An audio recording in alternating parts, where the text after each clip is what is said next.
Can you picture a future where the massive structures we have in our cities today are in a position to supply energy to the same cities instead of consuming it? What if these skyscrapers, which are infamous for polluting the environment, could play a role in fighting against the very problem they cause? Skyscrapers are considered works of art and play a major role as significant spots in some cities. Everything ranging from New York's Empire State Building to Dubai's Burj Khalifa falls under this category, given that they are built so finely and hold the intended designs. But their effects on the environment are less praiseworthy. Skyscraper construction requires a lot of resources, and a substantial amount of CO2 is produced at all phases of the process. One of the obvious problems is the quantity of materials necessary. Skyscrapers require the use of higher-grade materials to sustain the height of the building and resist the forces of wind. This means more steel, concrete, and glass, each with a hefty carbon price tag attached to it. At this point, it's appropriate to look at some aspects of the construction industry that contribute to carbon emissions, such as more steel, concrete, and glass. Nebraska has seen a dramatic increase in construction lately, where new buildings are coming up faster than ever before. Skyscrapers hence release 140% more emissions over their entire life cycle than a comparable area of low-rise buildings at the same density, according to research done by a scientific journal. This is because most of the processes involved in the manufacture of materials, construction, and general maintenance require a lot of energy. In addition, skyscrapers are another excellent example of how all kinds of buildings conceived with the single aim of occupying the largest number of floors possible are simply catastrophes in terms of energy consumption. Heating, cooling, lighting, and operational elevators and escalators consume a lot of energy in the building. While advancements in green building technologies have improved efficiency, the fundamental problem remains.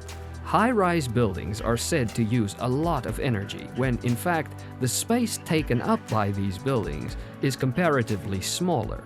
However, despite the environmental concerns associated with skyscraper buildings, they present a world of possibility.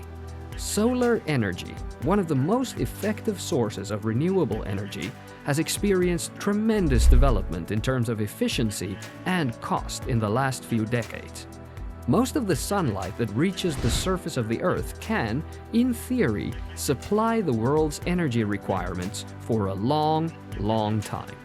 The problem arises when we discuss how optimally that energy can be tapped into, especially in the context of congested cities. Conventional solar farms are large and can be established in areas with low competition for space, such as rural or desert land. However, cities are not in a position that allows them such freedom. This means that regions with high population density boast high construction density too, and thus have limited space for the installation of large-scale solar systems. This is why skyscrapers are to be credited here. Skyscrapers have a unique advantage. Because of their design, they offer large areas that can be exploited in harvesting solar energy. Through the installation of solar power panels on their exterior walls, these structures can be put in a position to produce lots of energy. Not only does this reduce the dependency of the building on fossil fuels, but it also converts it into a producer. To transform skyscrapers into solar farms, we have to build technology that fits seamlessly into the architecture of these structures. This is where building-integrated photovoltaics come into play. They are essentially solar panels that are installed into the building envelope to become a part of the exterior facade. Unlike conventional solar panel systems that are mostly mounted on rooftops, building-integrated photovoltaics are integrated into the building design. They consist of solar cells that have a tempered glass facing that can be coated with a number of designs to enhance the building's look. These are like mirrors that collect light and turn it into electricity to be used for lighting the building. The use of the technology is not restricted to windows only. It can also be used on walls and as part of the roofing systems. This means that skyscrapers can produce power for use, while at the same time not limiting the design and functionality. Among companies bringing this technology to the market, Mitrex focuses on providing sustainable building facade solutions. It provides functional BIPV products that are aesthetically appealing for architects and developers to integrate solar energy into construction projects. For example, a church in Toronto installed a 75 kilowatt solar PV system that forms part of the church and cannot be destroyed. One of the successes of Mitrex solar cladding is that a luxury housing development in Ottawa now produces up to 94 kilowatts of renewable energy. All these projects demonstrate that BIPVs are not just an experimental, theoretical concept, but a viable option that can be put into practice today. Since demand for renewable energy is ever increasing, the market for BIPVs is expected to grow significantly, with an anticipated growth rate of 21% per year until 2030. There are several good reasons why skyscrapers should become solar farms, one of which is the size of these buildings. A normal tall building has a large exterior space that is not well utilized most of the time.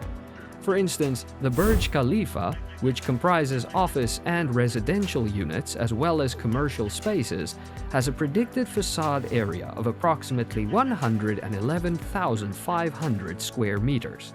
You can imagine the scale at which these buildings could produce energy if prepared to harvest solar energy. The value of such output would depend on factors such as location, the position of the solar panels, and the weather conditions. Nevertheless, calculations show that using solar panels to clad the Burj Khalifa would produce more than 22 million watts of energy.